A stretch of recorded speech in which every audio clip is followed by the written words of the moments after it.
Pascal Feindouno pour Ilan. Oh, l'une de a marqué, a marché, et ça marche. Et ça passe pour monsieur Pascal Feindouno. Pascal Feindouno a porté le maillot de 11 clubs, Bordeaux, Saint-Etienne, Lorient, Monaco, mais tout a commencé à Conakry où il se forme dans une académie. Porte le maillot des Hirondelles de Guinée et ensuite le maillot de Kamsar.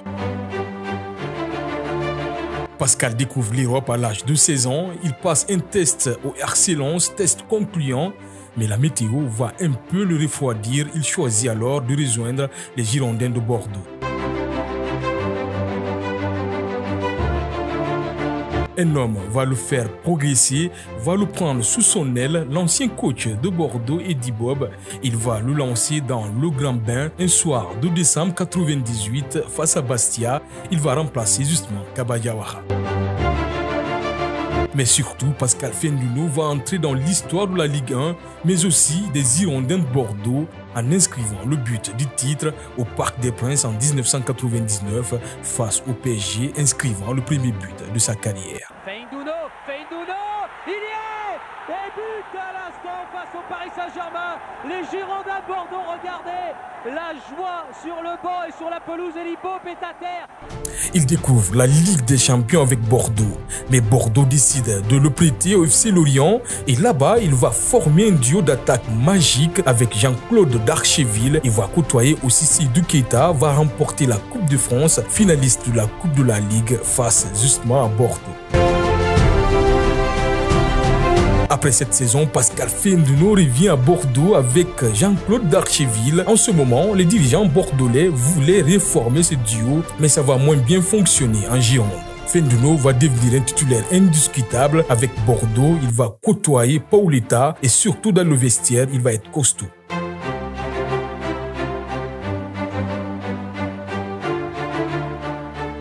Eddie Bob quitte les Girondins et puis Feindouno fait de même et le rejoint à la Saint-Etienne où il est prêté avec option d'achat. Et dès sa première saison, il va devenir le chouchou du Chaudron puisqu'il va claquer but sur but, 13 au total. Et surtout à la fin de la saison, Saint-Etienne lève l'option d'achat, montant du transfert 3 millions d'euros.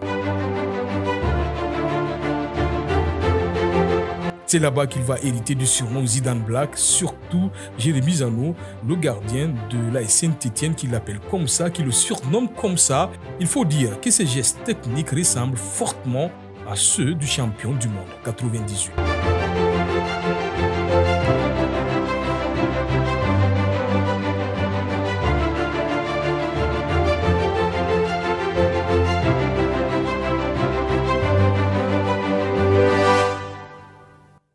Feindouno est international guinéen et il brille avec la sélection de quarts de finale de la CAN en 2004 et 2006.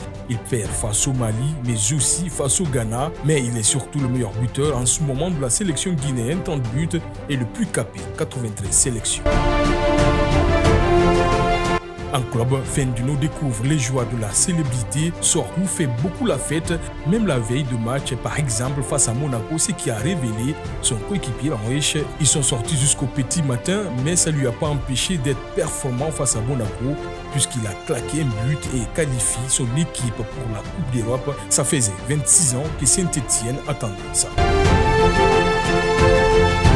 Et puis il y a cette folle rumeur en 2009 entre Landrin et Feindouno. Landrin disparaît des radars pendant plusieurs semaines, plusieurs mois. Le club préteste une blessure à la cheville. Les médias, eux, parlent de prison pour violence conjugale. La vérité tout autre. Il souffre de dépression. La raison, sa femme a accouché d'un métis. Alors, les folles rumeurs ont imaginé que le père était Feindouno, une histoire surréaliste qui a été ni confirmée par Landrin, ni par Feindouno, ni par la femme de Landrin. La suite de sa carrière est un peu plus chaotique puisqu'il choisit des clubs plus exotiques. Il part au Qatar, en Arabie Saoudite, revient en Ligue, tente sa chance avec Monaco, mais physiquement, il est un peu cramé. Il y a quelques éclairs de génie, mais il ne retrouve plus son niveau dans le temps. Il tente sa chance en Suisse, nouveau championnat au FC Sion, mais là-bas, il a une alerte, un malaise cardiaque.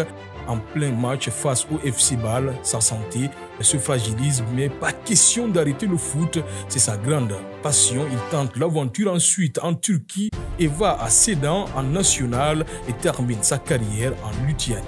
Fenduno raccroche ses crampons à l'âge de 37 ans et souhaite promouvoir le football guinéen, aider les jeunes à devenir professionnels, bien les encadrer, pourquoi pas devenir les prochains Fenduno, Titi Camara et Naby Keita.